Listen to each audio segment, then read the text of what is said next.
আজ শেয়ার করব শীতকালের স্পেশাল পাওভাজি। পাওভাজি বানানোর জন্য শীতকালের স্পেশাল বেশ কিছু সবজি যেমন ফুলকপি, ব্রোকলি, গাজর, বিনস, বিট, আলু, মটরশুঁটি লবণ দিয়ে ভালো করে সিদ্ধ করে স্ম্যাশ করে নেব। বিট দেওয়ার জন্য পাওভাজির কালারটা খুবই ভালো আসে। এরপর একটা ফ্রাইং প্যান নিয়ে প্যান গরম হয়ে গেলে তার মধ্যে ভেজিটেবিল অয়েল আর বাটার দিয়ে পেঁয়াজ ভালো করে ভেজে নেব। পেঁয়াজ হালকা ভাজা হলে তার মধ্যে হলুদ গুঁড়ো, কাশ্মীরি লঙ্কার গুঁড়ো, পাওভাজি মশলা, স্বাদমতো লবণ দিয়ে ভেজে পেস্ট করে রাখা টমেটো দিয়ে দেব।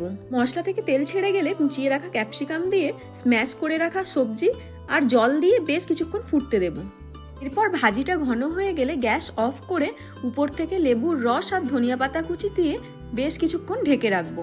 এবার পাও ভাজার জন্য একটা ফ্রাইং প্যান নিয়ে তার মধ্যে বাটার, পাও ভাজি মশলা, ভাজি আর ধনিয়া পাতা দিয়ে পাওয়ের দুদিক ভালো করে সেঁকে নেব।